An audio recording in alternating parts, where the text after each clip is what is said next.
The following podcast contains explicit language and content that may not be suitable for some listeners. Listener discretion is advised.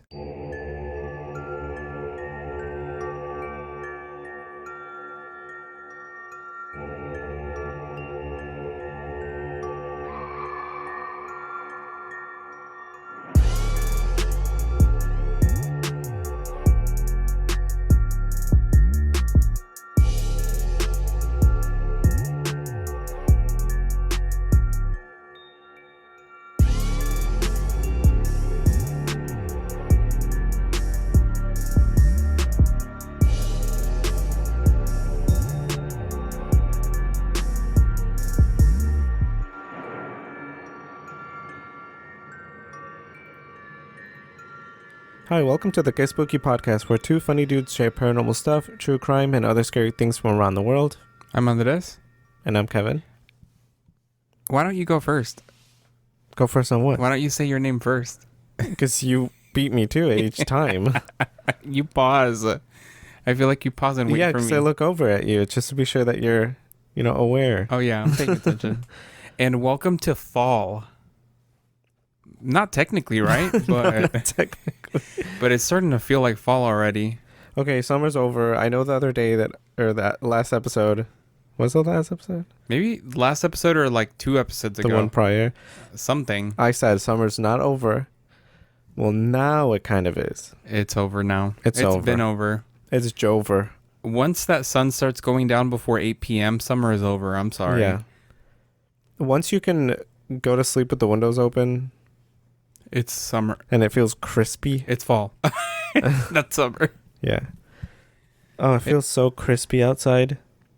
It's been kind of nice. I don't know how everybody else is, because I know we still have some like listeners from like Texas and New Mexico and stuff like that. But they're like, it's 100 degrees. I don't know how it is over there. But over here, it's been like 70s, 69, 65. Sorry.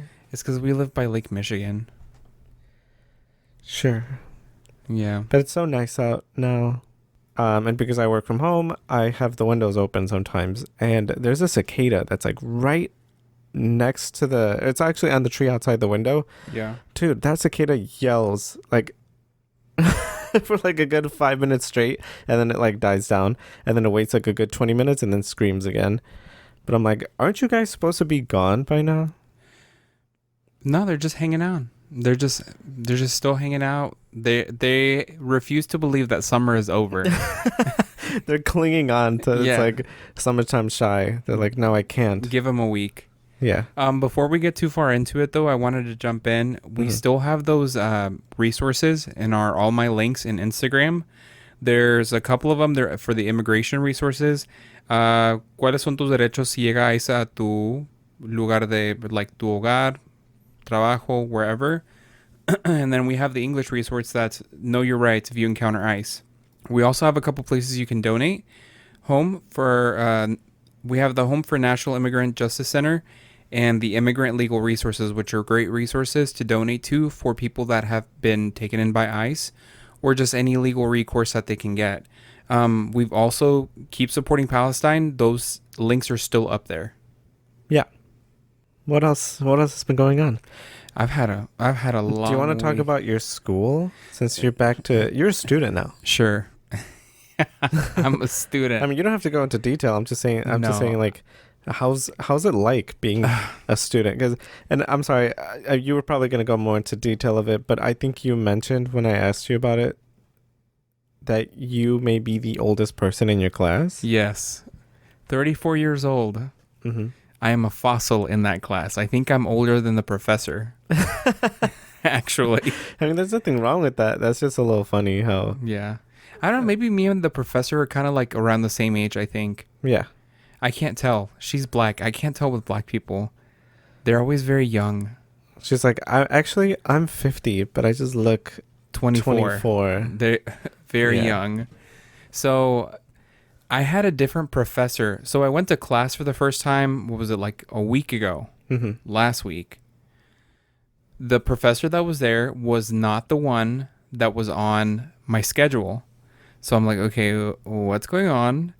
she's like, oh, my name is Professor V, and I'm going to be like, I just got hired today. Like, I don't have my syllabus up yet, like nothing. Oh. They told me I was going to I was going to take this class. So this is how the class is going to go. Let's do some introductions and blah, blah, blah. We were out of there in less than an hour, which I guess there was really bad storms that day. So whatever. We all headed home. And then in the back of my mind, I was thinking, I'm like, dude, what if I was in the wrong class? Because I keep telling everybody this. I left school in 2012, so I have not been in college since the year of 2012. And the amount of times I still have had nightmares to this day about me being in my nightmare is me in a class, and they're like, okay, this is your final. And I'm like, I have not been here for the whole class. What do you mean? I need to take a final. I haven't been here.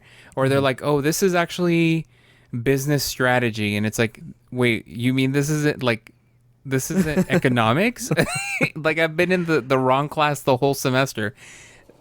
A dream or a nightmare to that effect, I have had that countless times. So the way I was so nervous about that teacher getting her syllabus up and like the stuff, I was checking every day on Canvas, just going on there, checking every day. Is she in? Is she in? Is she in? No. And then on Monday, I showed up, like, obviously I go straight after work. Well, I leave work at 5. My class isn't until 7. The school is halfway between home or here and work. Yeah, it's halfway between my work and my house. So it doesn't make sense for me to come home, chill for 20 minutes, and then leave again to work, like to school. So what I do is usually just hang out at work, or I go for a little walk and then I leave work. Like I'll go walk outside, like just to kill time before I leave. So I showed up like early. I watched TikToks in the parking lot, and then I went inside and I sat down and I looked around and I'm like, hey, and everybody was like there. Like everybody was like really quiet. There was only like 4 of us in there, and I'm like, hi friend, can I ask you a question? Did your syllabus get updated, or do you show like still being in TB's class? And she's like, I think it still shows me being in TB's class. And I'm like, and I'm like, that's weird. And then the other girl's like, I don't even have a syllabus. And we were like, okay. So then the professor walks in, and obviously the professor the first week was a white woman, and this is a black woman. And she's like, hi, I am TB, your original professor that was supposed to have this class. Oh my God. That lady decided in the middle of the week she didn't want to do this anymore, and she left. So we were like, So it was kind of funny, just like, we caught the beginning of that, but like people still, she walked in probably 10 minutes early. I walked in 15 minutes early. So I'd been there 5 minutes before, had the conversation with the 2 girls. And then like, so we got like the lowdown, but the look on everybody's faces when they would walk in and look at the professor, and they're like, I'm in the wrong class. And she's like, no, go ahead and sit down. Communications, have a seat. We've got some changes. And the amount of time she had to say that before like the actual class started, and then after even class started, because people kept walking in late, and they would turn around and walk away because they thought they were in the wrong class. So I don't know, I freaked out about it all week, and it turned out I had my original professor that was already on my schedule. So all of that for nothing. They did all that moving, nothing. They did all that moving, all that reorganizing for nothing. Yes. Well, but I can tell that this class is going to be very fun, and that the professor really likes what she does. Yeah. She was joking. I feel like that's what makes a class a good class. Yeah. Is when you can feel like the professor or the teacher actually likes what they're doing. Because it's like, if you can kind of get the vibe that a teacher doesn't care or doesn't even want to be there, in the back of your mind, it's like subconsciously you think like, if they don't care, then why should I? Yeah, or it just doesn't make you like very interested in the material. You know what I mean? Like, it's different from having to learn a material from someone that's not very interested in it, or that isn't enthusiastic about it, versus somebody that's enthusiastic. Well, basically what you just said, but yeah.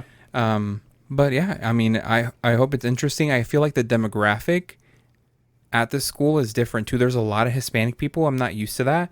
When I went to school in Oklahoma, it was a lot of other white people that I went to school with. And so it was like, I mean, when we were talking about like us and introducing ourselves, people were talking about their abuelito or like going to Mexico and stuff like that. And I was like, I'm gonna be right at home here. I feel right at home here, even though I'm a little older. I Yeah. feel like I'm an older brother to all those children in that class. I was gonna mention, not like to mention about you being the oldest in the class. It's not that it's anything bad either. It's like, I think it's a good thing that, you know, that you're older and you're going back to school. And even you mentioned that like the admissions and person that helped you was like, I feel like people that are older that return back to school years later Make very good students. Yeah, and Yeah. they're always like, they always do better than the first time around, like fresh out of high school. Because it is true, like fresh out of high school, you don't really know what you're doing. It's like your first. It's kind of taste freedom. intimidating. You don't have to go to school if you don't want to. You don't have to study if you don't want to. And so, like, some people tend to not go to class and not study and not do well their first couple of semesters in college. Yeah. And so, I mean, unfortunately, like, for me, it was some things that came up. I didn't try as hard as I should have. So it was kind of like a combination of both things. So, but like, I'm going really hard at it this time, the second time around. Like, I'm like allowing myself to feel upset at my younger self, but I can't dwell on it. Like, it's what good is it going to do me at this point? Like, to keep beating myself up, to stop myself from going back to school. Like, why? I mean, I think that's how a lot of people feel, like looking back at, like, they're like, damn, I wish I would have done better, like when I was, you know, doing like what's it called, like 101 classes, or like prerequisites and things like that. Where it's like, I mean, oh well, that sounds bad, but it's like, oh well, and we kind of have to move forward. Shoulda, coulda, woulda. You should have, could have, and would have done this. If you have the opportunity to do this, or if it's a little more time, just go ahead and do it. Yeah. And if you've been thinking about going back to school, this is your sign. Go back to school. Go back to school. Even one I'm only taking 2 classes right now. Yeah. I only have my communications class on Monday, and then I don't even start my contract law class until next month on Wednesday. So I'm only going to be going to school Monday and Wednesday. And I mean, that's all I can do right now, but something is better than nothing. And obviously I'm going to make sure that I go take my classes during the summertime and just whenever I can, just being able to like get some of those credits in. So till I can get my degree, even if it'll just be an associate's and I stop there, or if I keep going and it's a bachelor's, great. But at least like I'm not going to keep beating myself up over that, because it's like something that I've held over my head to myself for years and beat myself up. Like, this is a topic of discussion. Yeah. Every time where I'm feeling low about myself and I'm like, man, if I had a degree. Well, not anymore.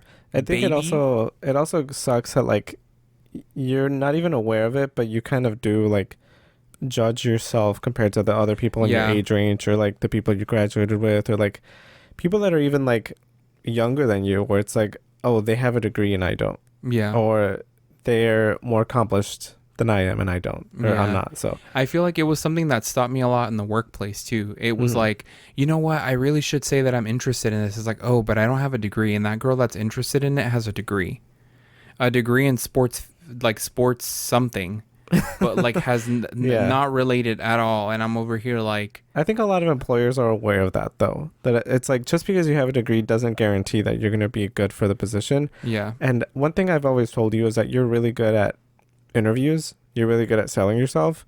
And that's like the one skill that I feel like I completely lack on, when they're like, what are your 3 strongest skills? And I'm like, nothing.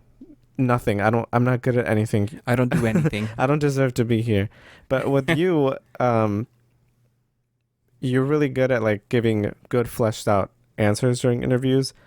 So it's like, even if you don't have a degree, I've always encouraged you to like apply for a position, and each time you've gotten it. Yeah. So.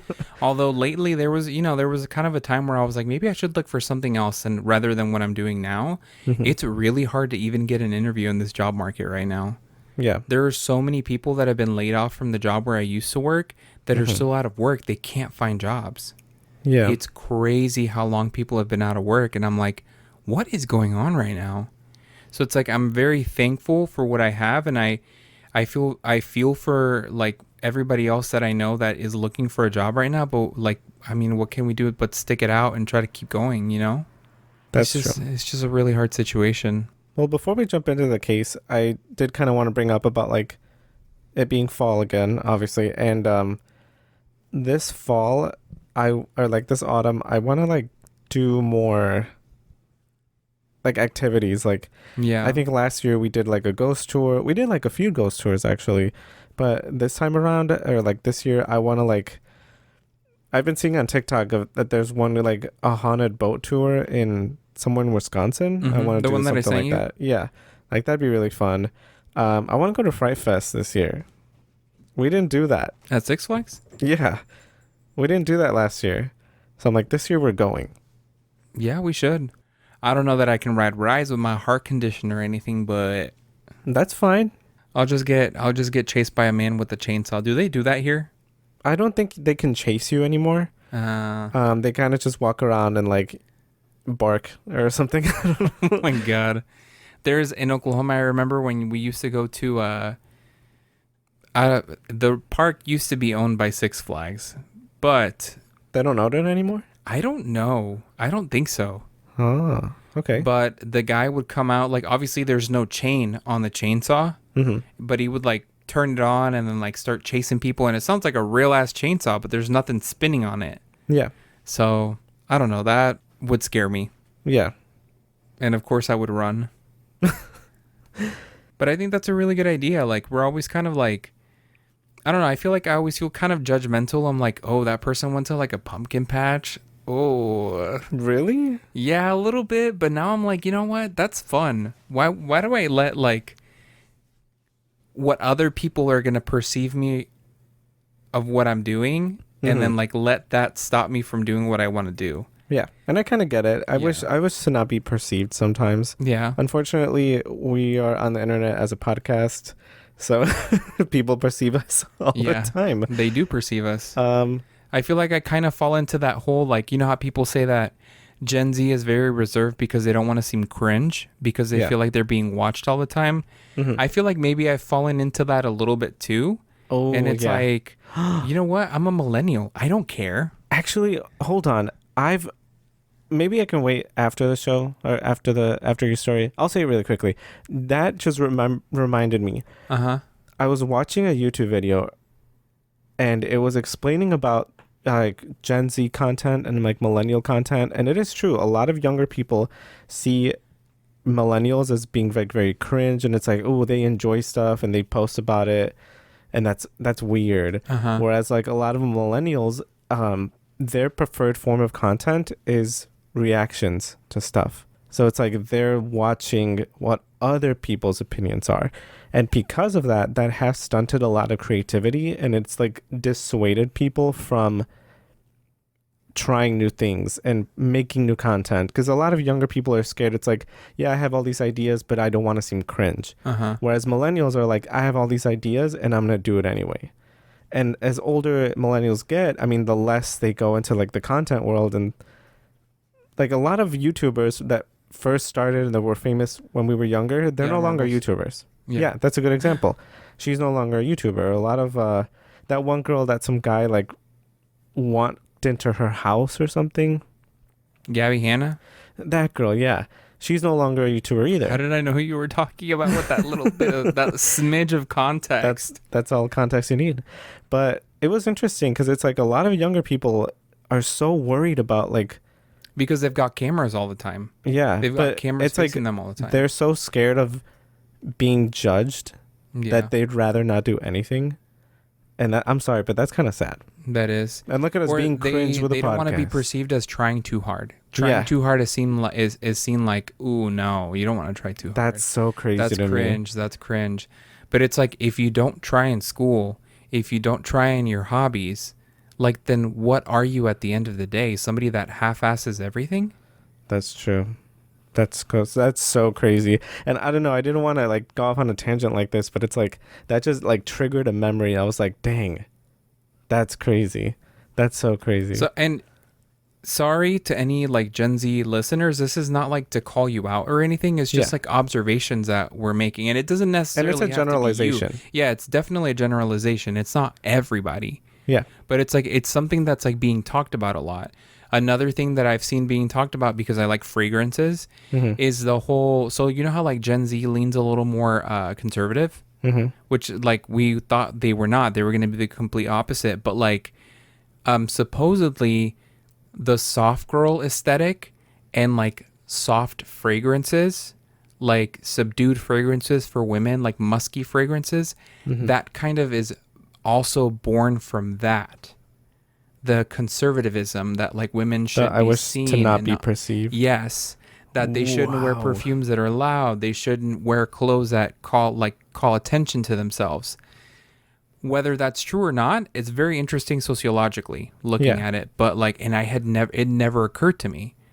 And so I don't know. I thought that was interesting because there's like a lot more clean fragrances for women coming out, or very like skin scent fragrances that are coming out. They've always existed, like very minimalist, but they're having a huge resurgence recently, and it's because of like the soft girl aesthetic and stuff like that. And I just thought it was very interesting. But I feel like we're getting on like complete tangent. We're 20 minutes in. Okay, and it's like complete different. Well, like you said, it was just a generalization. This isn't like to single anyone out, but it definitely is interesting the way that like, I mean, numbers don't really lie, and the way that like a lot of content is online, most of it is that just reactions to people, and yeah, we're millennials. Can you tell? Yeah, doggers. Ew! Stop. Puppers. It's wine time. Ew. What's another one? Chingona. Wait, there's a Frida Kahlo. No, hold on. I'm gonna be calling a lot of people out. I'm trying to like. There's one in particular that was like just did a thing. Just did a thing. Adulting. That's another one. Anyway, before we let me jump lose in. all of our audience. I was gonna say, let me just jump in. Okay, so my case today, super interesting. It's gonna be about Magdalena Solís. Do you know anything about her? A little bit. Okay, this is the High Priestess of Blood. My sources of information were, and let me just tell you, there's not a lot of like written sources of information that are free. Like a lot of this came from YouTube videos, which probably from YouTubers that can afford to pay for the paid articles. Yeah. So a Wikipedia article about Coahuitle, a Wikipedia article about Magdalena Solís, then a YouTube video, Magdalena Solís, the High Priestess of Blood, by the Casual Criminalist, and one of the creepiest cults you've ever heard of, Halloween Storytime by Somer Sanchez. And the last one is Murderpedia, Magdalena Solís. Content warning: murder, torture, mutilation, human sacrifice, sexual abuse, sexual violence, cannibalism. There's child victims here, and drug use, as well as cult activity. So if those things are any triggers to you, like, we'll see you in about 30 minutes. Wait a minute. Maybe I don't know what this is about. Yeah, it's kind of crazy. Oh no, I don't like this. So, the story of Magdalena Solís, the so-called High Priestess of Blood, or as she was known in Spanish, La Gran Sacerdotista de la Sangre, and her cult of so-called vampires starts in Yerba Buena, Mexico, which is in Tamaulipas during the 1960s. Yerba Buena sits at the edge of the Sierra Madre Mountains and was so small at the time it hardly qualified as a pueblo at all. It's said that at this time it was more like a farming community, and it was home to barely 20 families, so fewer than 100 people. Wow. Life there was extremely close-knit. Everyone knew one another, and the word traveled quickly in such a small pueblo. The families who lived there had originally been sent by the state of Guanajuato to cultivate farmland in that rugged part of Mexico, so none of them were really native to the area. They weren't familiar with it. Mm-hmm.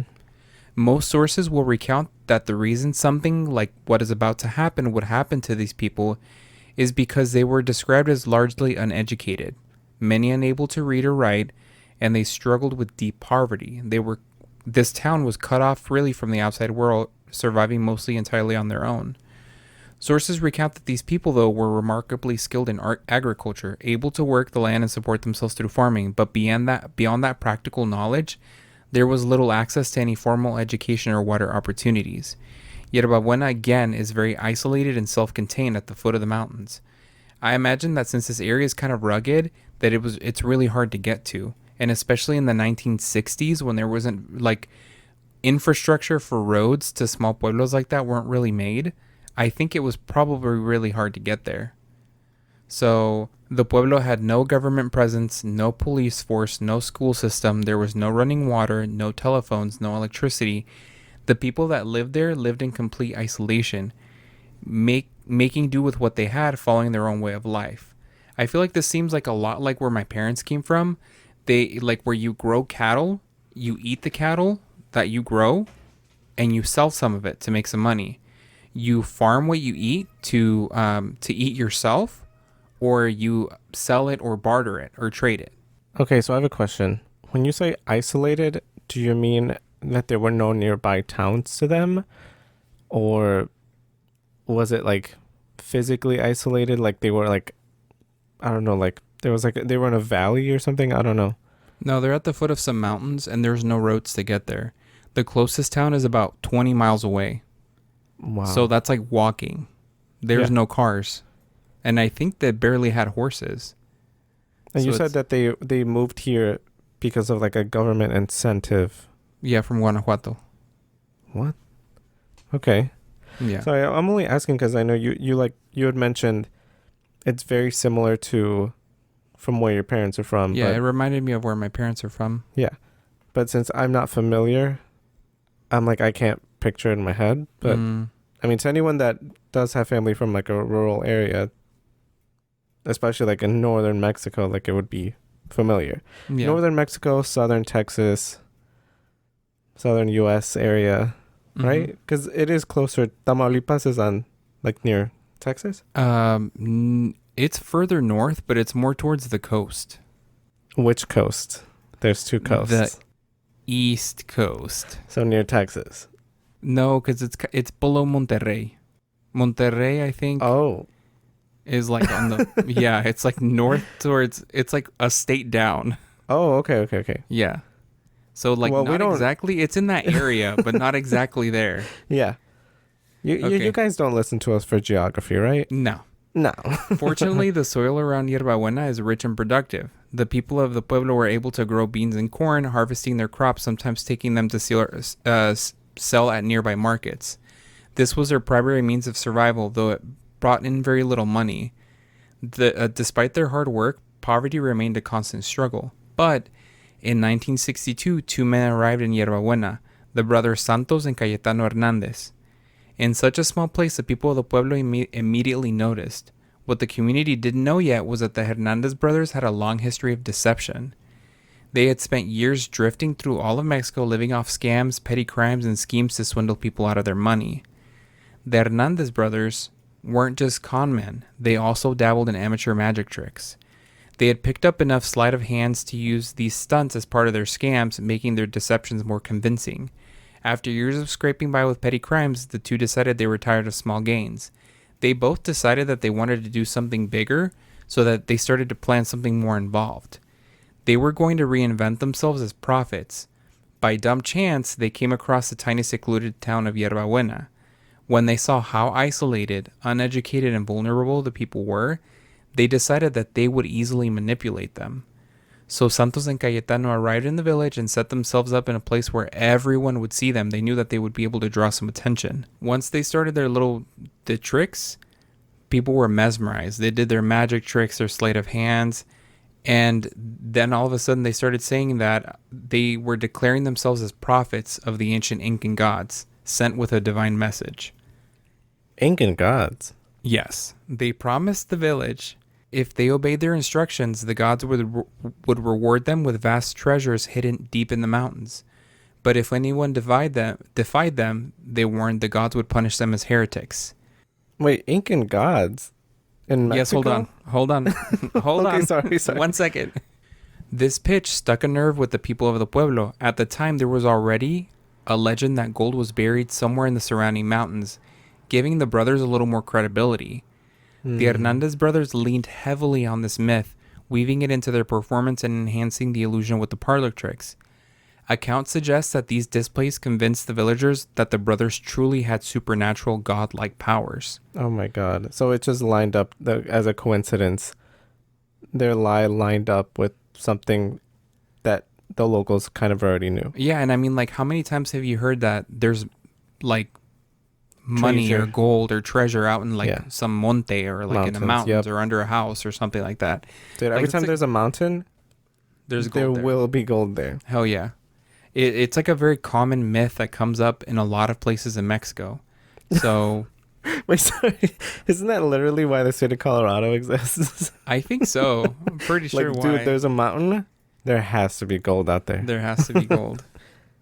So, one thing that kind of sort of bothered me is that they were posing as Incan gods from Peru and not Mexico. Yeah. The deities they likely had in mind were Aztec, but the brothers had not done enough research beforehand. Fortunately for them, the villagers didn't seem to care. They accepted the brothers' words wholeheartedly. And that's so sad, too. Because if someone had known, they could have easily just been like, wait, that's not right. Yeah. After it seemed the Pueblo accepted their story, the first demands came quickly. The so-called gods required offerings. They wanted money and any valuable possessions the residents of Yerba Buena could spare. The people of the Pueblo complied without hesitation, handing over the little that they had. They even placed the Hernandez brothers in the best casita in the community, a small home at the base of the mountain cave. From that point on, the brothers lived in complete comfort, cared for around the clock. They no longer had to lift a finger. So they just showed up, did a couple tricks, said that they were gods, and everybody was like, oh, it must be true. And so they put them up in a house next to the mountains, right next to I think there's, like I mentioned, a cave that was there. Mm-hmm. And so they put them there. Wow. And I do want to be careful because I don't want it to seem like I thought these people were uneducated. I don't know. This is just like... It's like they were misinformed, kind of. A little bit, like, and they were isolated, and so I just don't want people to think that I'm generalizing, but this is literally what, like, the stories say, like, sources say, like, this is why, I guess, like, this is the opinion that's given as to why that they were so easily manipulated. I also think because it's possible people are just making estimations of saying, like, oh, well, they were isolated, and they were, like, rural people, so they had to be, uneducated, and I think... Things like that still exist now. Yeah. Like there is like a stereotype of if you live in the South that you're somehow uneducated. And I think having lived like in Oklahoma, which does have like a very southern, if not southern adjacent culture, I think there is like the stereotype still exists from people up north where it's like, oh, even if like they have a southern drawl, people automatically assume like not to take them seriously. Uneducated. Yeah. Yeah. They're I think it was on Vocal Fry's podcast. Uh-huh. They did an episode about southern drawl and how there is an association with like uneducated, like being uneducated. And they're like, if you were to imitate someone uneducated or ask someone like, can you imitate someone uneducated? Most people will do a southern drawl. Yeah. I just don't want our listeners to get the idea that I'm trying to say that people that are farmers are dumb. Yeah. No, I know what you mean. Like that. Like, I definitely, that's not what I'm trying to say. It's just in this situation, like, this is the reason that's given. And it's not like you're saying, oh, everything that they went through, it was because they were uneducated or stuff like that. Where it's like, I don't even think uneducated is like the right word to use. It's more like, they, like you said, they were isolated. They didn't have access to a lot of resources. Yes. Yeah. Exactly. They didn't have access to like resources and like information that would have helped them out. Right. So back to the story, the people of the Pueblo had almost nothing of real value to give, and after turning over everything they had, it amounted to very little. So the brothers were very disappointed.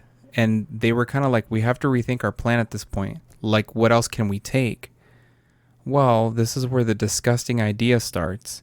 They started handpicking their prettiest girls in the village and manipulating the parents. They would tell them that the gods had sent them a message. They would tell everyone that the gods commanded that the parents give them these girls over to the brothers, and that they were ordained to teach these girls about sex and other different sexual acts. Then these girls were then to practice these acts on the brothers. The parents gave up their daughters to the brothers. The brothers then took those girls and sexually abused them repeatedly.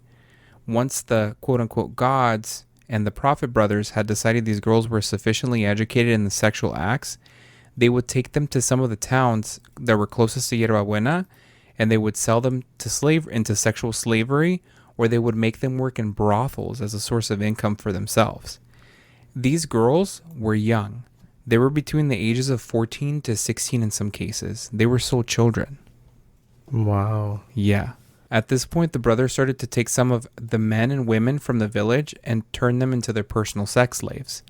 When the brothers returned to Yerba Buena, they began introducing strange new rituals and ceremonies that they held inside the cave near their hut. During these ceremonies, all of the villagers were summoned into the cave where an altar had been prepared. The Hernandez brothers would begin chanting, burning incense, and filling the place with smoke. Marijuana was passed around, and they would also serve tea laced with peyote, a hallucinogenic cactus native to Mexico and southern United States. Under the influence of these substances, the ceremonies would escalate. The brothers would slit the throat of a goat as a sacrifice, and immediately afterwards, they would announce that the gods demanded an orgy. In the damp, shadowy cave, the villagers were pressured into participating alongside the brothers. This continued for months. The Hernandez brothers were still being cared for around the clock, still abusing young girls, and still conducting these disturbing cave rituals. For a time, they were content with the life that they had built. Of course, though, now they had more, they wanted more. Eventually too, the people of the pueblos began to start doubting everything. Rumors and whisperings about their doubts. Like, are they really gods? Are they not? Like, they haven't promised anything. Like, everything they promised hasn't come true. They had sacrificed their possessions, endured humiliating ceremonies, obeyed every command, but nothing that they had promised had been delivered. The brothers had promised that the gods would soon appear and reveal the treasure hidden in the mountains, but this hadn't happened to this point. Mm-hmm. And so they were like, how long are we going to have to go through this bullshit to get something? Like what we were promised for. Yeah. Word of the villagers' doubts eventually reached Santos and Cayetano. They realized that they risked losing control. While the scheme had not made them rich, they enjoyed the authority and the comfortable lifestyle they had started to take advantage of. They didn't want it to slip away. So determined to tighten the grip that they had, they started plotting their next move. They're like, what are we going to do? Like, how else can we keep these people pulled in, into this cult basically? Yeah, I was going to say this is a cult. Yeah. So they came up with a solution. The brothers traveled to Monterrey to meet with one of their contacts, Eleazar Solís, a local pimp that they had come to know while trafficking the girls from Yerba Buena into the nearby brothels. It was through this connection and interaction that the next chapter of the cult kind of starts to take shape.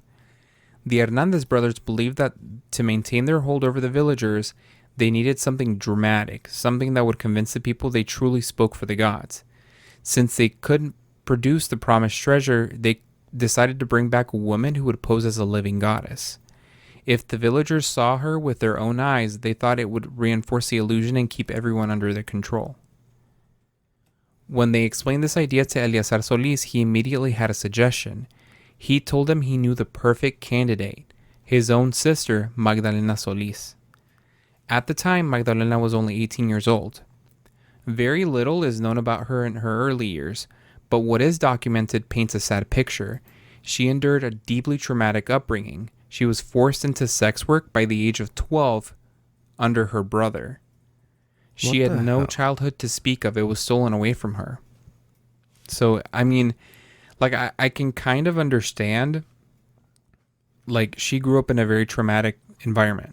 Mm-hmm. So, Magdalena also took up what could be considered deceptive jobs. She often took on roles as fortune tellers or mediums, claiming to communicate with the dead. She was sometimes hired specifically to contact the spirit of witches. These experiences gave her a taste of manipulating others through supposed supernatural means, which ended up working in her advantage in what came next, like the scheme that Cayetano, or basically the Hernandez brothers, were coming up. Mm-hmm. This was giving her the skills. Oh, wait, I have a question. Sorry. Were they actual brothers? Yes, they were. The Hernandez brothers were actual brothers. So this is Magdalena's their sister? No. The Cayetano brothers are the ones that showed up to the village. Oh, okay. They did their shit in the village. Yeah. They convinced everybody. When everybody started not believing them. No, I caught up. Yeah. Thank you. Okay. When the Hernandez brothers learned about her background in these supernatural cons, they were convinced she was the right choice, and Magdalena herself was eager. Compared to her sad life in Monterrey, the chances to be worshipped as a goddess by an entire pueblo must have seemed like an opportunity to her. Like she'd never probably experienced something like that. So she was very interested in taking that position or like being part of the scheme. At that moment, the decision was made. Magdalena Solís would take on the role of an Aztec goddess, specifically the deity Coatlicue. With that, the Hernandez brothers prepared to return to Yerba Buena with their new high priestess. Coatlicue is the goddess with the serpent skirt. Yes. For context, Coatlicue is considered to be the mother of gods. She is the goddess that gave birth to the moon, stars, Huitzilopochtli, the sun. Huitzilopochtli. The god of sun and war. The goddesses Toki, our grandmother, Kiwacuatl, snake woman, the patron of women who die in childbirth, were also seen as aspects of Coahuitle. So it's like they all kind of get mixed into her, under her umbrella. She is typically represented as a woman wearing a skirt of writhing snakes and a necklace of human hearts, hands, and skulls. Her feet and hands are adorned with claws, and her breasts are depicted as hanging flaccid from pregnancy. Her face is formed by two facing serpents, which represent blood spurting from her neck after she was decapitated. So, very interesting. Santos and Cayetano returned to Yerba Buena with Magdalena and her brother Eleazar Solís, preparing for what they hope would be the decisive moment in securing the villagers' faith. For Magdalena's debut, they staged a full spectacle. She was dressed to resemble an Aztec goddess, adorned with a towering headdress, ritual jewelry, and even necklaces of bones. Her transformation into the goddess Coatlicue was designed to leave no doubt in the mind of the villagers. At some point, though, Eleazar himself was added into the plan. He was given the role of high priest, while Magdalena was presented as both the high priestess and the goddess incarnate. It is not difficult to imagine, though, that Eleazar, who controlled his sister's life, would have inserted himself into the scheme as well. He's going to want to cut. Yeah. Like, this is my sister. Like, I need some money. So it's like, by that time, it made sense to me that he's like, okay, well, I want in on it too. The arrangement was clear. The Hernandez brothers remained in charge, acting as the prophets of God, while Magdalena and Eleazar played supporting roles to reinforce the illusion. At least, that was the plan in the beginning. On the night of the grand reveal, the people of the pueblo were summoned to the cave for what seemed like another one of their usual ceremonies. As always, the brothers stood at the altar, chanting and burning incense while marijuana and peyote were passed around. Suddenly, a man the villagers had never seen before stepped forward, which was Eleazar. He declared himself a high priest of the goddess Coatlicue. At that moment, the cave filled with a loud echoing sound and a thick cloud of smoke. The people of the pueblo stared in shock as the haze slowly cleared. Out of the smoke appeared a woman dressed in full regalia. To the people of Yerba Buena, there was no question. They were witnessing the arrival of a goddess, just as the brothers had promised. For them, the years of sacrifice and obedience had finally produced proof. Their faith has been rewarded. Oh my God. This is so sad, honestly. Yeah. The people of Yerba Buena were overjoyed. To them, this was the moment they had been waiting for. The gods had returned, just as the brothers had promised. They believed their obedience was finally being rewarded, and the so-called heretics among them would soon be punished. What the villagers didn't realize was that the spectacle they just had witnessed was nothing more than a cheap illusion. The cloud of mystical smoke had been created by igniting flash powder at exactly the right moment. But when Magdalena emerged from it, dressed in full regalia as the goddess of Coatlicue, the effect was powerful. The villagers dropped to their knees, bowing before her in awe. So, days later, at first, Magdalena follows the same patterns as the brothers had already established. She summons the villagers to the cave every few days for ceremonies. The same elements were all there. The peyote-laced tea, the incense, the chanting, the group orgies, and the animal sacrifices. But Magdalena didn't just participate. She expanded the rituals, even taking sex slaves for herself. The people of Yerba Buena worshipped her and tended to her every need, and over time the devotion began to change her. What had started as an act slowly became her reality. Magdalena began to truly believe that she was the goddess. This shift altered the balance of power within the cult. Initially, the arrangement had been clear. The Hernandez brothers were to remain in charge, and Magdalena and her brother Eleazar were simply there to reinforce the control. But the more the villagers revered her, the less inclined she was to take orders from anyone. She stopped listening to the brothers and eventually even to Eleazar. Magdalena realized just how much of an absolute influence she held over the villagers. She knew that if she ordered the villagers to kill Santos, Cayetano, or even her own brother Eleazar, they would do it. She no longer feared any of them. In her mind, she wasn't playing the role of goddess anymore. She was the goddess. And from that point forward, Magdalena Solís claimed her place as a true leader of the cult. Magdalena took it upon herself to punish those she believed were heretics. Determined to set an example, she ordered that 2 members of the very community she had built, people who worked alongside each other on the farms and fields, be executed. Her command was simple. The village was to turn on their own, and without hesitation, they did. Oh my God. The villagers carried out her orders brutally. The 2 were beaten to death in front of everyone, Magdalena, Eleazar, and the Hernandez brothers included. It was swift, unquestioned, obedient, and tragically it marked the beginning of something that was more violent than what was already going on. This was the first of many killings that would unfold in the weeks ahead. What was most disturbing was that Magdalena seemed to take pleasure from witnessing the murders. Wait, why does she ask for stuff like that? I don't know. Just because she felt like she could? And some people say that it has to do with her upbringing. Like, that she had such a hard life that her being in this type of position, like, changed something in her. Like, she snapped. Like, it was, she truly believed she was the power goddess. Really got to her head. From that point on, the rituals took a darker turn. No longer were animals enough. Magdalena decreed that human lives must now be offered to the gods. Accounts differ about how the victims were chosen. Some sources claim the sacrifices were selected at random. Others suggest the targets were suspects of doubting Magdalena's authority or contemplating escape. However, they were chosen. The victims' fate was unfortunate. They were typically beaten nearly to death before the rest of the cult took turns stabbing or burning them. When life finally left their bodies, their corpses were dismembered. This was done by the people of the community, neighbors, brothers, sisters, mothers, aunts. They were killing their own family members, not strangers doing it. And they were all okay with it? There's not enough accounts. Like, nobody knows if everyone's on board with it. Yeah. There are people that have come out afterwards that have talked about being in the cult, but, like, they haven't answered a lot of questions about what happened. Family members, knowing that resistance meant death, turned against loved ones without question. It is a crazy display of Magdalena's influence on the people of the pueblo. As the blood rituals evolved, Magdalena abandoned her earlier practice of cutting herself to offer her own blood. Instead, the victim's blood became central. Once the sacrifice was complete, their bodies were drained, the blood carefully collected in chalices. It was then mixed with chicken blood and peyote, which was passed around the cave and consumed by every member of the cult. After each ritual, the ceremonies would descend even further into depravity. Orgies became part of the proceedings, all of it taking place in that dark, pitch-black cave that feels like pulled out from a horror movie, doesn't it? Like, yeah. It's fucking terrible. And just when it seemed that brutality couldn't possibly go any further, Magdalena escalated again, this time by ripping the hearts out of her victims. According to reports, some of these people were still alive when she did it. The gruesome pattern repeated itself again and again.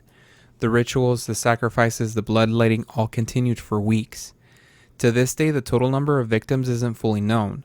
The confirmed number is at least 6, but some accounts suggest that as many as 15 or 16 people were killed. All of this unfolded in less than 2 months. In just 6 weeks, Magdalena's reign of terror had grown from animal sacrifices to human dismemberment to tearing hearts straight out of their victims' chests. Wow. That escalated quickly. Then in May of 1963, something happened that would change everything. A 14-year-old boy named Sebastián Guerrero happened to be wandering in the mountains near Yerba Buena. He had no ties whatsoever to this village and had no idea what was going on in that pueblo. As he walked, he noticed an unusual flicker of light coming from a cave.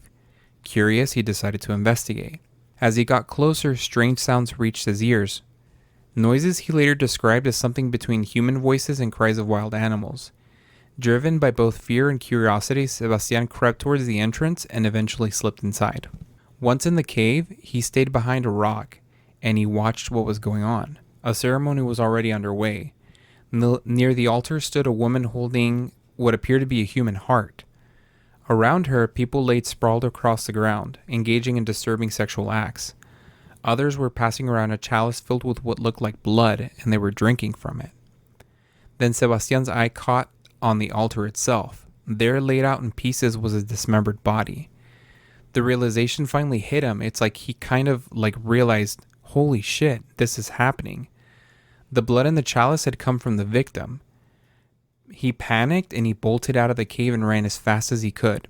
He started running and didn't stop running until he reached the nearest police station in the town of Villagran, which was 15 to 20 miles away. So he literally sprinted for 15 to 20 miles until he got to the police station.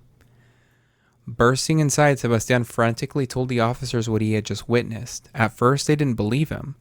The story sounded too grotesque.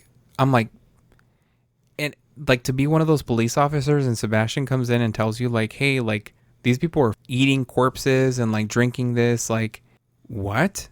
It's as a police officer in the 1960s in a pueblo that was really far away, that's not the type of stuff you hear about, you know? The type of stuff you hear about, for a police officer in a pueblo like this is somebody stole somebody's cow. Yeah. Or a shootout or something.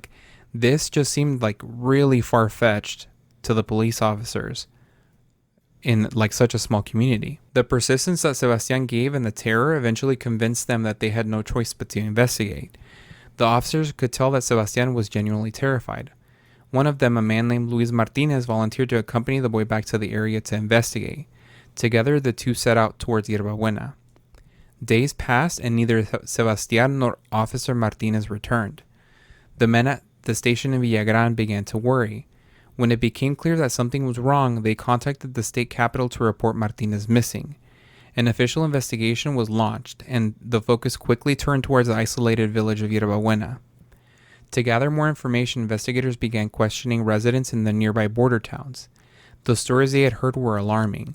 Locals whispered about strange ceremonies, devil worship, and ancient rituals taking place deep in the mountains. At that point, officers realized Sebastian's claims had been true all along. The situation was now too dangerous to ignore. The police called in the military for support. Together, a large force of soldiers and officers descended on Yerba Buena. Their first stop was a farmhouse where Magdalena and her brother Eleazar were staying. When they stormed inside, they found Magdalena and Eleazar in bed, heavily intoxicated and incoherent from drugs. Also in the house was Santos Hernandez. Realizing the raid was underway, he bolted. Officers pursued him and a gunfight erupted. In the exchange of fire, Santos was shot and killed. Wow. The raid revealed something even more horrifying. On the property, officers discovered the bodies of both Sebastian Guerrero and Officer Luis Martinez. They had been tortured and mutilated, and in Martinez's case, his heart had been ripped from his chest. That left only one question: where was Cayetano, the other Hernandez brother? Mm-hmm. During their search, police found his body as well. He had not been killed in the shootout, but by a fellow cult member, Jesus Rubio. At first glance, it might have seemed like an act of vengeance, but the truth was even worse. Rubio had finally discovered the ploy or the con they were working on between Magdalena, Eleazar, and the brothers, and he told them, I want in on it. I want in on it. Instead of exposing them, Rubio tried to get that that same cut. But when Cayetano refused, Rubio murdered him. Wow. Once the dust settled, police conducted a thorough sweep of Yerba Buena. Their search of the cave confirmed everything Sebastian had described. Ritual objects, chalices, bloodstain littered the site. Even worse, investigators uncovered the remains of at least 6 additional victims dismembered and left to rot in the darkness of the cave. Magdalena and Eleazar Solís were taken into custody along with several of the villagers. But when prosecutors tried to build a case, they ran into resistance. They asked cult members to testify against Magdalena and her brother, but no one would step forward, whether out of loyalty or fear or both, who knows. Because of this, the authorities could only secure convictions of the murders of Sebastian Guerrero and Officer Luis Martinez. Magdalena and Eleazar were both found guilty and sentenced to 50 years in prison. Several villagers were also convicted of lynching and gang murders, each receiving 30-year sentences. By the terms of her sentence, Magdalena would have been released in 2013, 50 years after her arrest. When you look to see if she actually got out in 2013, there's not a record. A lot of people say that she died years ago in jail, like in the 90s, I believe. But there's not any concrete evidence. There's not any talk about her being released. Nothing. What the hell? And this was the story of Magdalena Solís. Just like a strange, like vampiric cult, which does not have a happy ending at all. Yeah, I was gonna say, like, we've covered a lot of crazy stuff, but this one was very disturbing. Yes. Like, I have nothing funny to say. I have nothing clever to say. You can't, because it's like... This was just... I hated this.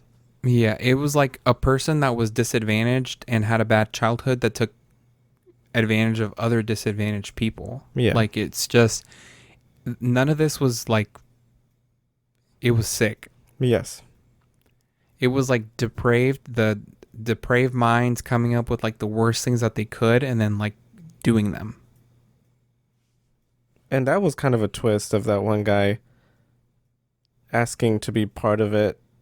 And when the other guy said no, he killed him instead. Like, yeah, dude, if you figured it out, you could have tried to convince everyone else to make it stop. Like, it's almost like everyone wants their like a little bit out of it. It seemed, because Jesus Rubio was part of the community. Yeah, he lived in that community. He like had probably family, and he wanted to take advantage of them as well.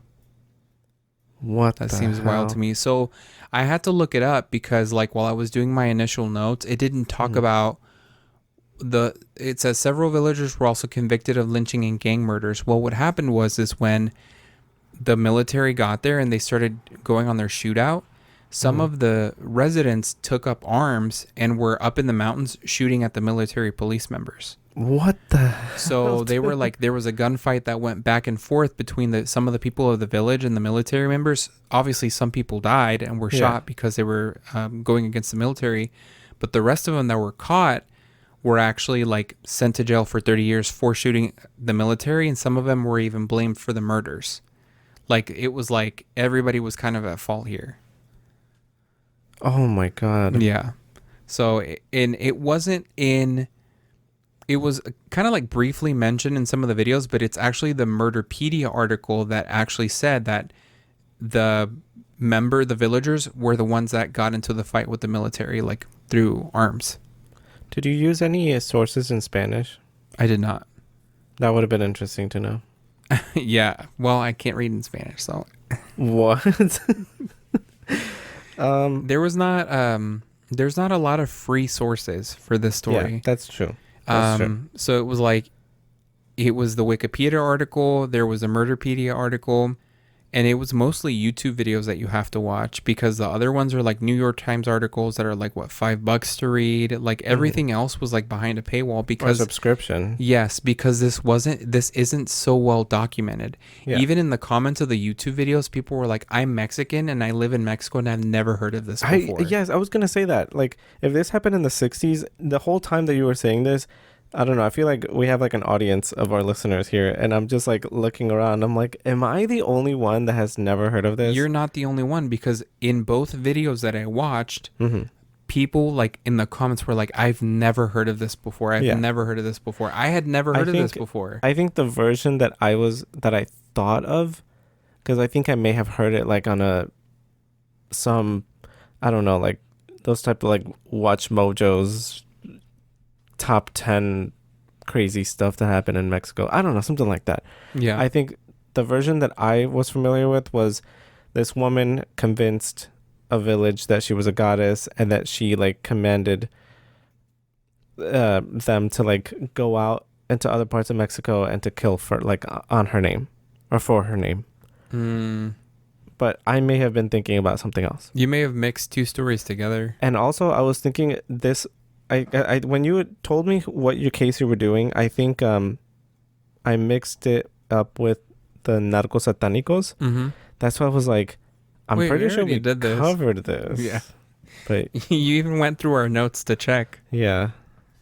It's just a lot of similarities, I would say. Yes. A lot of similarities. I think it was around the same time too, like the whole, because in Mexico, it was similar stuff that was going on culturally as well as in the United States with like the Satanic Panic. I think that lasted decades, and arguably I would say that it's still going on. I would say that it's still going on too. But it was interesting to see this small town cling on to like these pagan ceremonies without question. Mm-hmm. Because it's like if they were very religious, I think someone would have said like, hey, this is paganism, this is against God, like something. So yeah. And I just think like it was just a bad situation because of the state of Guanajuato sent those people there to cultivate the land, like, and they had nothing. Like maybe they were desperate. Yeah. What did they send them with? Like that's true. Money. Like it didn't sound like they sent them with anything. They just incentivized them to move. And I'm almost thinking like, were these native people that they didn't want, and they were just like, go here, and they just sent them that's away. True. And so I was kind of like, there was a lot of thinking of like, there's just not enough sources. I did consider that when you said that a lot of those people were really good at like raising crops. And I'm like, okay, well, they were probably like very agriculturally inclined. Maybe they were indigenous. Yeah. Maybe it was a way for the state to get rid of their indigenous population. And we see that a lot. That has happened a lot, where some people will find any type of excuse to just move people that they don't find desirable and move in other people that they want there instead. Exactly. Or as a way to like take away their territory or their lands, they're like, hey, we actually have a town here for you instead, and we'll provide for you. Some people that don't know any better, they're like, okay, sure. Yeah. This story was wild. I hated this. Yeah. But I wanted to talk about it because talking about these things are important. Like you said, there's a lot of people that have never heard of it. Yeah. Me included. How do we segue out of this? We can talk about the palate cleanser. Like some people have sent us their pets. Like I know it's like really weird after like a really bad story to talk about people's pets afterwards. No, I think this is good because a lot of people like pets. We all love pets. Yeah. And before we started recording, actually, you asked me like, because sometimes if I see like people that send in pictures of the pets, I'll send them to you, just to be sure like, hey, don't miss this one. You asked me, and I'm like, hey, has anyone sent in any pets? And I'm like, no, you know what? I haven't received any notifications from Instagram. I'm like, what if people just don't like us anymore? Oh. And I forgot to consider that I got a new phone, and you've been logged out. I was logged out of the account for how long is it? Like two or 3 weeks? 2 weeks, yeah. And I did think it was weird how it's like, damn, nobody has messaged us. Usually someone messages us and like we respond like a day or two later and like, hey, sorry I'm so late, what's up? But this time around I was like, nobody has messaged us in weeks, like maybe they hate us. And then when you said that, I looked on Instagram and was like, oh my god, you're logged out. And then I looked in and it was like 40 messages. Jesus, man. Oh no, people love us. Well, thanks everybody for messaging us. Oh yeah, sorry, go ahead. Yeah, our first prima, Liz R, sent us a white tabby named Paz Prudencio, a little tuxedo cat girl named Socorro Maximiliano, which I thought was a very interesting name, and an orange cat named Nala Juventina. These are so good. I know, these names are so good. Prima, like, how did you come up with this? I'm stealing these. How did you come up with these names? I'm stealing these for human children in the future. Yes. Then our next prima that sent us a message is our prima Marisa. And I like, so you know when people first send us a message, it goes into like that weird inbox that it's like you have to accept it first. Like requests. Yes, it's in the request. And she's like, for the palate cleanser, you should talk about my pets. And I'm like, And I forgot that people can't send pictures without us accepting it first. Yeah. Mm-hmm. And so I accepted it, and I was like, your pets, what kind of pets do you have? She has guinea pigs, and they're gorgeous. Oh. It's Oreo and Coco, and they're so cute. And I was like, this is what I love right here. This is what I love. So our prima Citlali S sent us her dog Duki.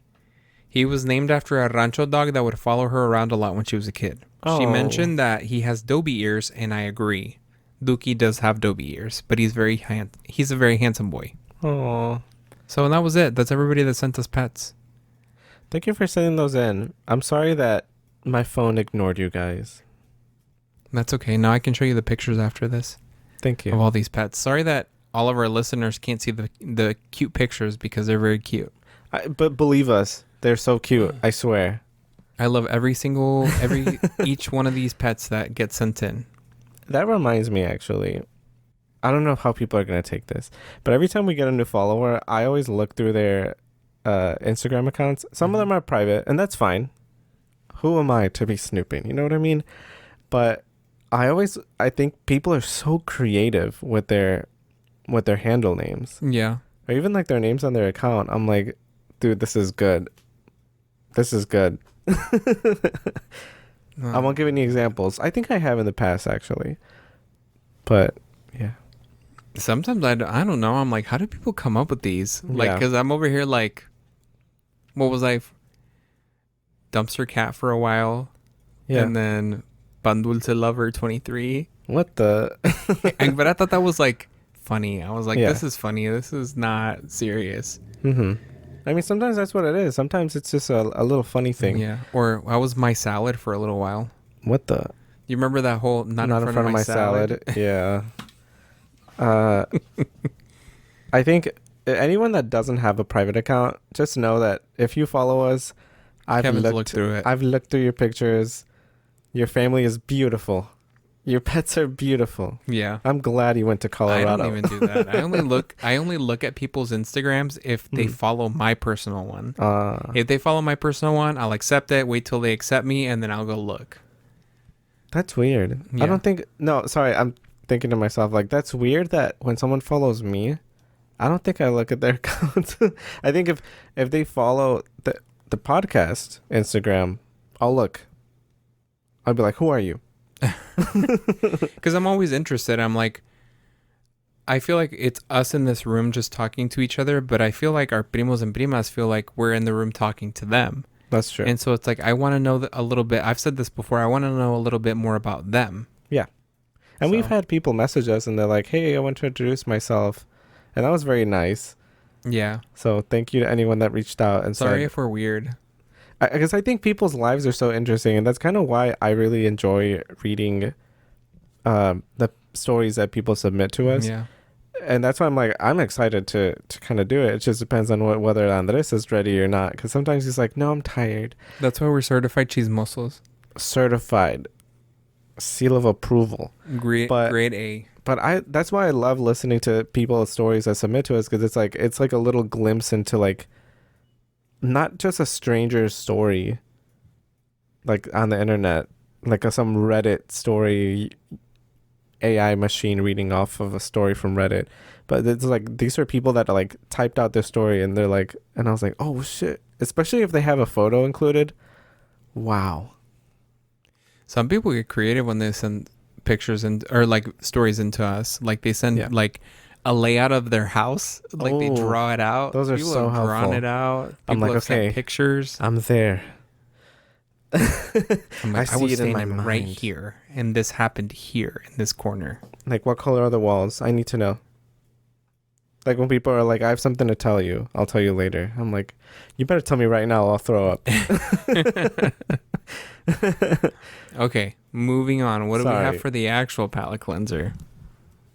Okay, so I do have something. So My Chemical Romance. Heard of them? Yeah. During my teen years, Helena. Yeah.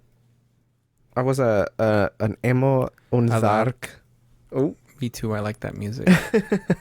So recently, My Chemical Romance was accused of transforming into demons during their show.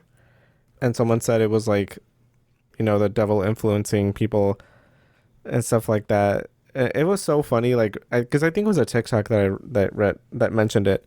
It's like, oh yeah, this influencer is talking about how she was at the show and that she physically or personally witnessed My Chemical Romance transforming into demons during one of their songs. Girl, you sure that wasn't the drugs you were on?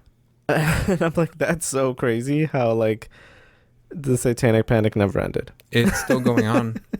Like, that's so funny to me. Telling me that Mr. Umbrella Academy turned into a demon up on stage? You're telling me the man that sang Helena, the Mr. Gerard Way. You're telling me the man that wrote Cemetery Drive from their hit album, The Black Parade. You're telling me the man that went into the city to see the marching band transform into a demon? I don't believe you. I don't believe you. But that was so funny. That's strange. And it's so funny how it's like, I think someone in the comments was talking about how it's like, this is the same type of stuff you would see in like 2008, 2009. Oh, I was just about to mention Beyonce. And it happens so many times, like when there's like a performance and someone like slows down the video and it's like, see here, her eyes are white. That means she's a demon. Like, what? Do you remember the whole Illuminati? This is the point where Beyonce is in this car and it blows up. She is shedding her past life and she is now Sasha Fierce. She's now Sasha Fierce. She is the demon Sasha Fierce. The yellow dress that she wore with the baseball bat represents her new life as a goddess of sunlight, and the baseball bat is her destroying the patriarchy. And I'm like, huh? That was something totally different. I'm talking about like... Oh, sorry. This is like early 2000s Beyonce, post Destiny's Child, immediately post Destiny's Child. Fresh out Destiny's Child. This is when like people would make those compilation videos about the Illuminati on YouTube with weird music. Yeah. Like this was when, Lady Gaga, the way she held up her hand to her eye, Illuminati. Yep. This is giving that. And I used to watch those. Me fucking too. What the fuck? I'm like, you know what? I believe it. But what am I? A mere child of 13. Yeah. And then right after it would be like, Ghost Spirits and Demon video. I would put it on. I'm like, I need to be a little more scared. I want to be scared now. After that, it's like saddest Kingdom Hearts scene. OVA. Weren't we talking about that the other day when it's like, what song was it? I was like, it was like something that came out on shuffle in the car. Yeah. And I was like, this is the type of song that would play on like was it Linkin Park in probably, the end? Yeah. So it was something like that where it's like, this is the type of song that plays in one of those like YouTube videos of someone. It was just like a fight scene. Yeah. Those old compilation videos people used to come up with anime. Yep. We're so back. Welcome back 2008. Damn, we need to go back to that YouTube. And talking about demons, someone on TikTok, another TikToker, said that we should be convincing people that AI is actually demonic. Isn't it? And specifically, we should be trying to convince boomers to stop using generative AI and instead that it's demonic, which I thought was kind of clever. Because once that's done, once you convince a boomer that AI is demonic, it's over for AI. Dude, I'm embarrassed to tell you this. Oh my God.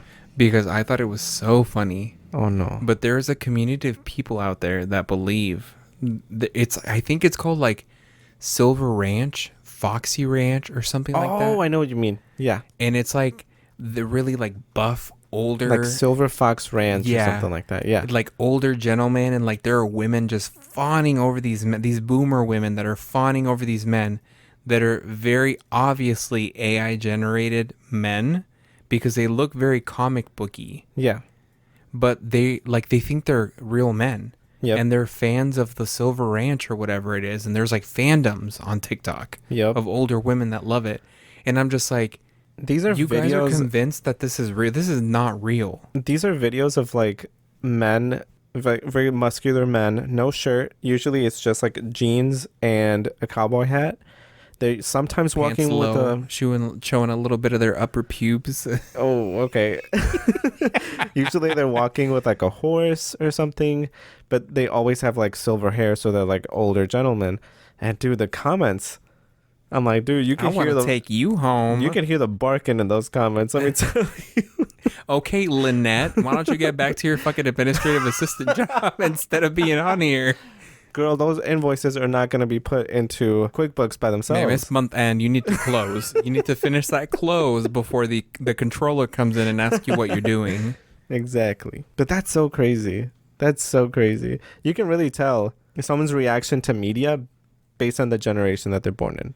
Or actually, maybe that's backwards. You can tell someone's generation that they're born in based on their reaction to media. If someone's commenting on an AI video and thinking that they're real, that's a boomer. Yeah. If they're saying auga to the fucking silver ranch. Yeah. If it's someone saying that that's cringe, that's a Gen Z person. So I'm trying to tie it back to our earlier conversation. Oh, okay. I see what you're doing. Disregard that, though. Speaking of YouTube, what were we just talking about YouTube? Supposedly, YouTube is considering buying the Oscars. For what? Because they have money for it. Sometimes rich people, I don't know if you know this, but sometimes rich people, when they have money, they feel like the need to just buy things for no reason. Literally just because they probably they don't even need it. Strategic in some sort of way, but you think sorry, you think Mr. and Mrs. YouTube need the Oscars? They're just bored. No. They're gonna have Smosh. Oh my god! One of the categories for the Oscars is gonna be top 10 saddest anime deaths. I guarantee you were keeping the lights on for that studio because you watch all of those fucking videos religiously. The Smosh videos? Yep. Oh, yeah. Those are my friends. Ooh. In my mind. Baby, no. I'm just kidding. I don't have like a parasocial relationship with them. What else? Last topic, and we can call it a night. Cat's Eye. Are you familiar with them? Yes. Their commercial, those jeans, now that's an icon. Denim is coming back. It never left. I could argue it never left. Really? Because Canadian tuxedos have been out of style for a while. Do you remember when Justin Timberlake and Britney Spears, I swear this is relevant, they wore their whole denim thing? Oh, yeah. That's called a Canadian tuxedo. The dress? The whole denim ensemble? Oh, like wearing denim jeans with like a denim jacket? Yes. That's a Canadian tuxedo? Yes. I don't know why.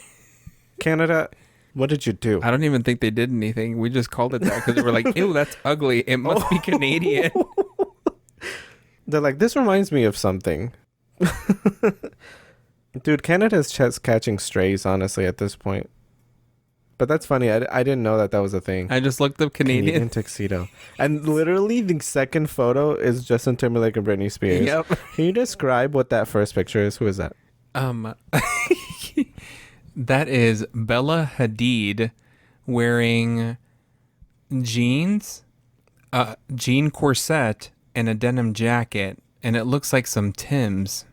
Or maybe not Tims. Those are Doc Martens. Oh, Doc Martens. But they're brown. Oh my god, Diva. Oh my god, look at these outfits. I need everyone to stop what they're doing and literally Google Canadian tuxedo. Oh my god. I cannot believe you didn't know that those were called Canadian tuxedos. I'm shaking. Well, basically, Cat's Eye was wearing Canadian tuxedos in the commercial. And these are coming back? Yes. Cat's Eye wore them in the Gap commercial. Well, if they wear it, it's okay. Well, a lot of people are touting, like, they're saying that, like, that's how you do marketing instead of the whole other fiasco that happened with... Which we won't mention. I don't know what I just said. We won't mention that. Uh-huh. The initials... We're going to bleep that out. You do not have to do that. And, yeah, that commercial was a cultural reset, I would say. That commercial will go down as a gem of our generation. That's what commercial should be. You put 6 beautiful women in a commercial and you expect it to flop? And you know what? A Mexican director directed that music video, actually. Period. Or that commercial. Period. They also did the last... a very popular music video for the album that just came back for... the album that just came out for Lady Gaga. She did one of the most popular videos. Oh, okay. So it's like she's got this lady's got a track record. Well, she knows what she's doing. She knows what she's doing, yeah. Good for her. Well, anyways. We're done yapping. Yeah, write in the comments what you think about what we said. And if you're mad at or don't. Or you should. Like and subscribe. Like and subscribe and smash that like button. No, there's another one. Bell notifications that for when one. this video comes out. Yup, smash that bell. I don't know why the last episode, actually, now that I remember, I don't know why YouTube took like 3 days to upload our video. They were thinking about it. They were like, I don't know. I think I just didn't hit submit properly. Oh, you didn't hit it hard enough. I didn't hit it hard enough. You didn't double click the mouse. Like, we weren't sure if you wanted it. Yeah. Well, thanks for listening. Please follow us on Instagram, TikTok, and YouTube at Get Spooky Podcast. Also, email us any story suggestions or your own scary stories at getspookypodcast@gmail.com. Special thanks to Taylor Turner for the artwork, Kyle Fields for the intro music, and Leonardo for the logo redesign. Don't forget to tell someone you love how much they mean to you. Bye-bye. Bye.